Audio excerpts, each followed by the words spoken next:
Hello everyone and welcome to my channel Rishu's Bookshelf. Today we are going to read the 19th chapter from the book Charlotte's Web by E.B. White. The exact next morning when the first light came into the sky and the sparrows stirred in the trees, when the cows rattled their chains and the rooster crowd and the early automobiles went whispering along the road, Wilbur awoke and looked for Charlotte. He saw her up overhead in a corner near the black pen. She was very quiet. Her 8 legs were spread wide. She seemed to have shrunk during the night. Next to her, attached to the ceiling, Wilbur saw a curious object. It was a sort of sack or cocoon. It was peach colored and looked as though it were made of cotton candy. Are you awake, Charlotte? He said softly. Yes, came the answer. What is that nifty little thing? Did you make it? I did, indeed, replied Charlotte in a weak voice. Is it a plaything? Plaything, I should say not. It's my egg sack, my magnum opus. I don't know what a magnum opus is, said Wilbur. That's Latin, explained Charlotte. It means great work. This egg sack is my great work, the finest thing I have ever made. What's inside it? Asked Wilbur. Eggs? 514 of them, replied Charlotte. 514, said Wilbur. You're kidding. No, I'm not. I counted them. I got started counting, so I kept on just to keep my mind occupied. It's a perfectly beautiful egg sack, said Wilbur, feeling as happy as though he had constructed it himself. Yes, it is pretty, replied Charlotte, patting the sack with her 2 front legs. Anyway, I can guarantee that it is strong.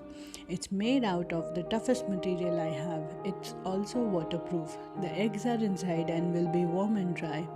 Charlotte, said Wilbur dreamily, are you really going to have 514 children? If nothing happens, yes, she said. Of course, they won't show up till next spring. Wilbur noticed that Charlotte's voice sounded sad.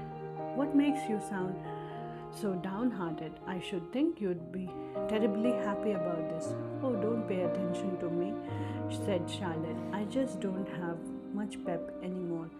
I guess I feel sad because I won't ever see my children. What do you mean you won't see your children? Of course you will. We all will see them. It's going to be simply wonderful next spring in the barn cellar with 514 baby spiders running around all over place, and the geese will have new set of goslings and the sheep will have their lambs. Maybe, said Charlotte quietly. However, I have a feeling I'm not going to see the results of last night's efforts. I don't feel good at all. I think I'm languishing, to tell you the truth. Wilbur didn't understand the word languish, and he hated to bother Charlotte by asking her to explain. But he was so worried he felt he had to ask. What does languishing mean? It means I'm slowing up, feeling my age. I'm not young anymore, Wilbur. But I don't want you to worry about me. This is your big day today. Look at my web. Doesn't it show up well with the dew on it? Charlotte's web never looked more beautiful than it looked this morning. Each strand held dozens of bright drops of early morning dew. The light from the east struck it and made it all plain and clear. It was a perfect piece of designing and building. In another hour or two, a steady stream of people would pass by, admiring it and reading it and looking at Wilbur and marveling at the miracle. As Wilbur was studying the web, a pair of whiskers and a sharp face appeared. Slowly, Templeton dragged himself across the pen and threw himself down in a corner. I'm back, he said in a husky voice. What a night!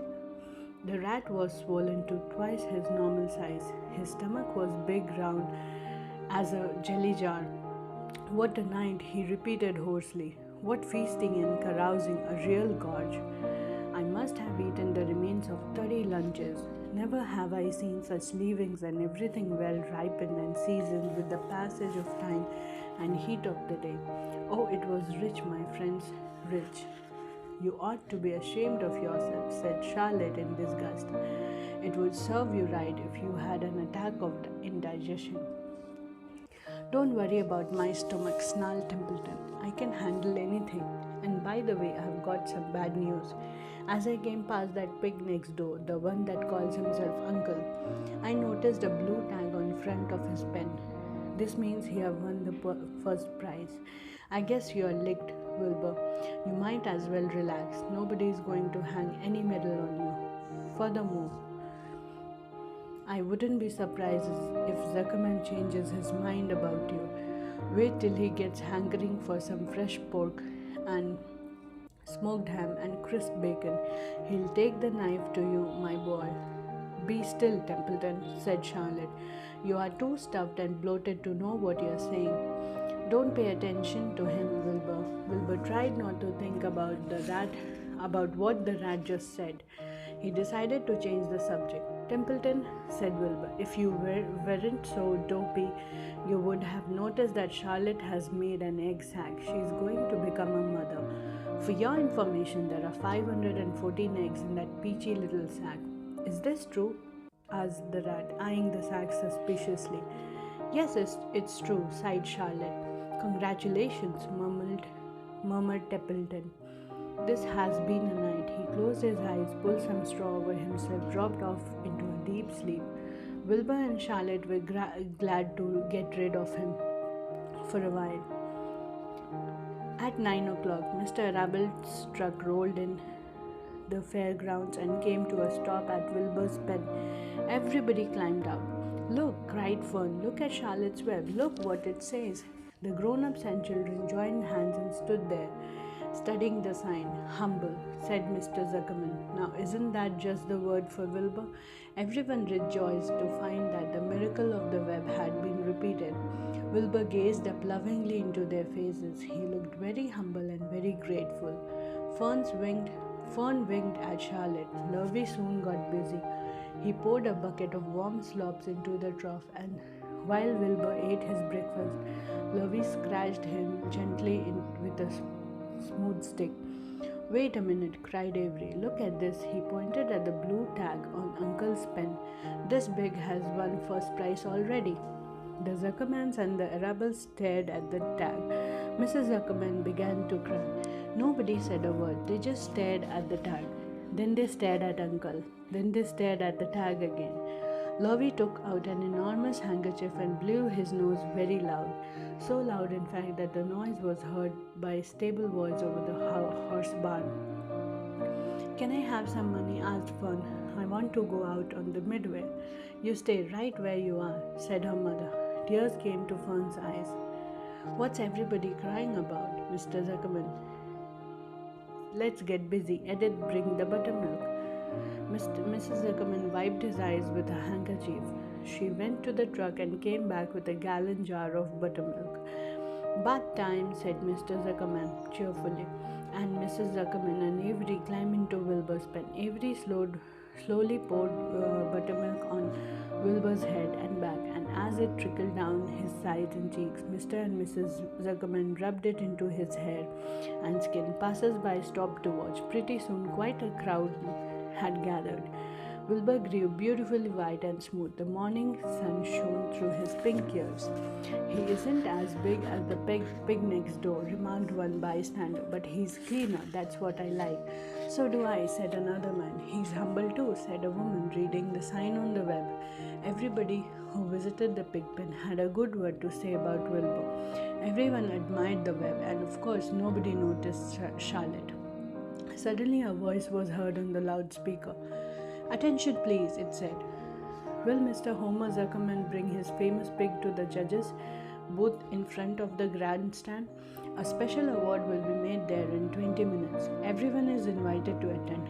Create your pig, please, Mr. Zuckerman, and report to the judges' booth promptly.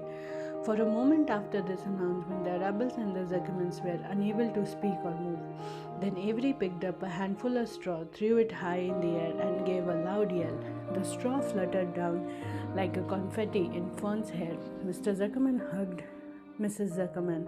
Mr. Arabel kissed Mrs. Arabel. Avery kissed Wilbur. Lovey shook hands with everybody.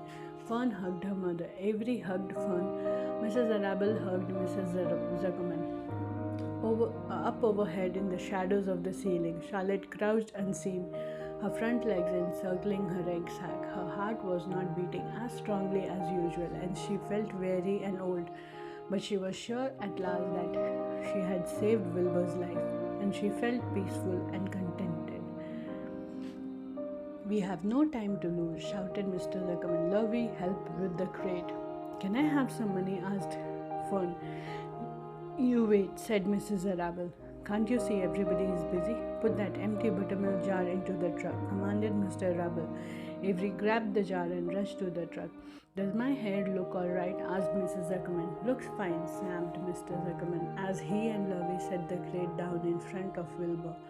"You didn't even look at my hair," said Mrs. Zuckerman. "You are all right at it," said Mrs. Arabelle. "Just keep calm."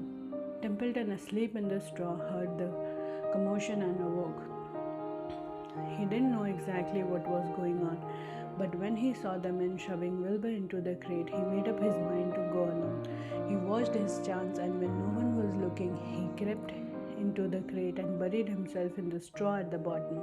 "All ready, boys," cried Mr. Zuckerman. "Let's go." He and Mr. Arabelle and Lovey and Avery grabbed the crate, boosted it over the side of the pen and up into the truck. Fern jumped aboard and sat on top of the truck. She still had straw in her hair and looked very pretty and excited. Mr. Arabelle started the motor. Everyone climbed in, and off they drove to the judge's booth in front of the grandstand. As they passed the Ferris wheel, the Fern gazed up at it and wished she were in the topmost car with Henry Fussy at her side. That's all for today. Thank you all for listening.